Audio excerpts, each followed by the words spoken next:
Hi, everybody. Thanks for tuning in again. Today we're going to be talking about fair fighting rule number 7. And that's Chinese language, sign language for 7. Remember, this one's 6, this is 7. And that rule is, don't threaten divorce. Now, here we are kind of sort of in the midst of these series of fair fighting rules. And I'm going to take a moment and ask, for those of you who have not yet done so, would you please go back and watch my Fair Fighting Rules summary video? And the reason I ask that is because I think it will give you a better sense of why it is I'm going into as much detail on each of these rules as I am. You know, not one of these rules is any more important than the other. It's just that the real benefit, the magic, if you will, comes about when each of these rules is used in conjunction with one another.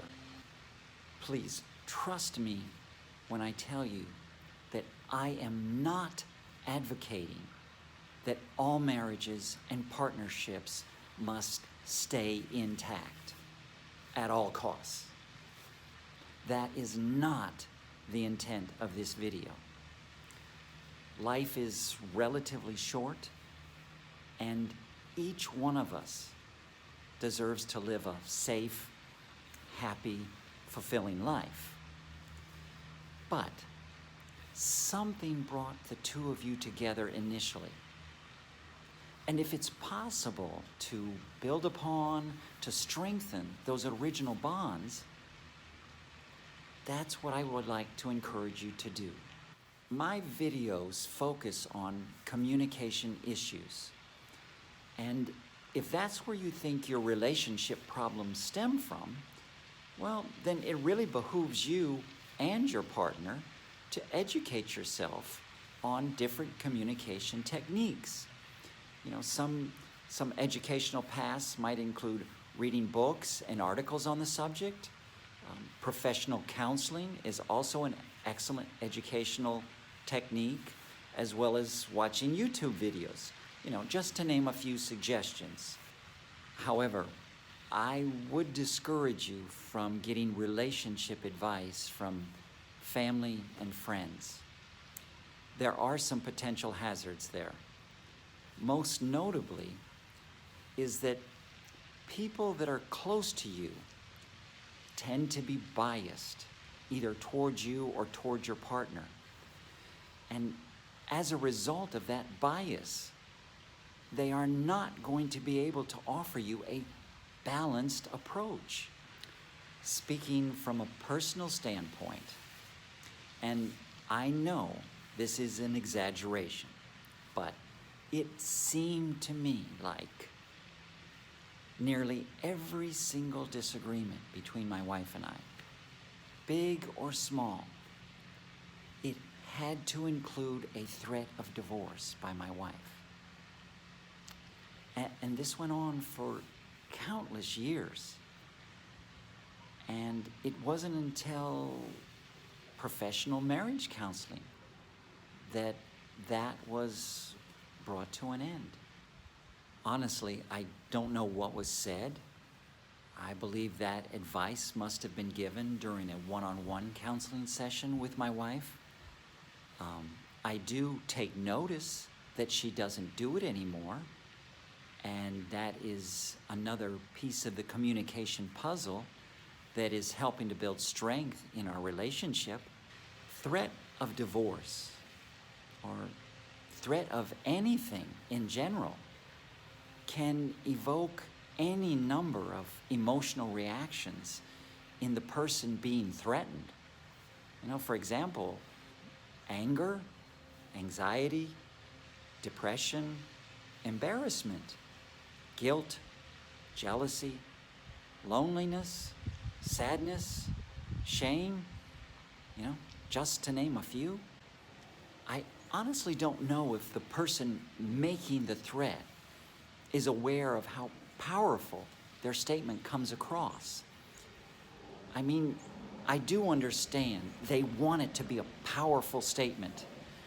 I believe they want to scream Stop saying whatever it is you're doing and saying, because I can't stand it. I can't stand it to the point that I want to leave this relationship. I get it. I understand the energy, the frustration in the threat of divorce. But, as I wave my crooked little finger, but it is my honest belief that that threat of divorce is misdirected because it does not address the core of the issue. Your threat of divorce is an aggressive expression of your reaction to something. And that threat does not invite a positive discussion of the something that is upsetting you. If it's frustration with some underlying, ongoing, unresolved issue with your partner, one suggestion might be to write down, actually put into words the best you can, the central issue, and explain how that makes you feel. It's possible that your partner is aware of this very same issue, but for whatever reason, neither one of you has been able to verbalize what it is. Maybe it just needs to be brought out into the open and acknowledged. On the other hand, maybe your partner is totally unaware of what it is that's troubling you. It can be incredibly frustrating for something to be so obvious to you, and yet your partner doesn't see it at all. Maybe it even makes you feel unloved, that your partner is seemingly so blind. If you notice that threatening a divorce is a recurring statement, maybe it's time you made a thoughtful analysis as to why that's happening. If it means talking to a counselor, and that's a realistic option, well, then make that happen. Whether counseling is a viable option or not, I believe that going through some type of self-analysis would be helpful. I am not suggesting that such an analysis be a one-sided approach, and I am not implying that you're the problem and you need to figure out what you're doing wrong. Absolutely not.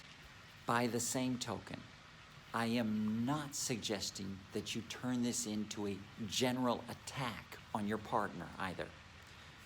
What I am suggesting is this: I want you to make an honest assessment of the words and the actions by both of you that are contributing to the problem.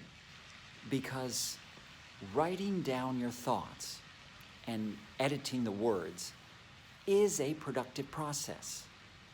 It not only lets you organize your thoughts, but it allows you to write down some angry words, get them down on the paper, and then read them or scream them out loud over and over and over again until you get it out of your system. And then you go back in and you replace those angry words with more measured words. Another aspect of this is, you can look towards Aesop's fable and the boy who cried wolf, right? So every time you threaten divorce, after so many threats, the threat is weaker and weaker, right? So that's something to consider. But on the flip side of that, I don't want you to feel like you're being compelled to inch closer and closer towards divorce just to show your seriousness. Like, oh, this time I have to call a lawyer, a divorce lawyer. This time I have to make an appointment. You're creeping closer, not creepy. You're creeping closer and closer because you feel like you have to show your seriousness. That's not the direction that I want you to go either. When your goal is really to find some type of balance and understanding between yourself and your partner, and allow each of you to respect each other so that you can enjoy life. That's the goal. The goal isn't to pressure each other divorce-wise. In closing, I would like to recommend that you visit the website for the National Institutes of Health for further information on the topic of threats.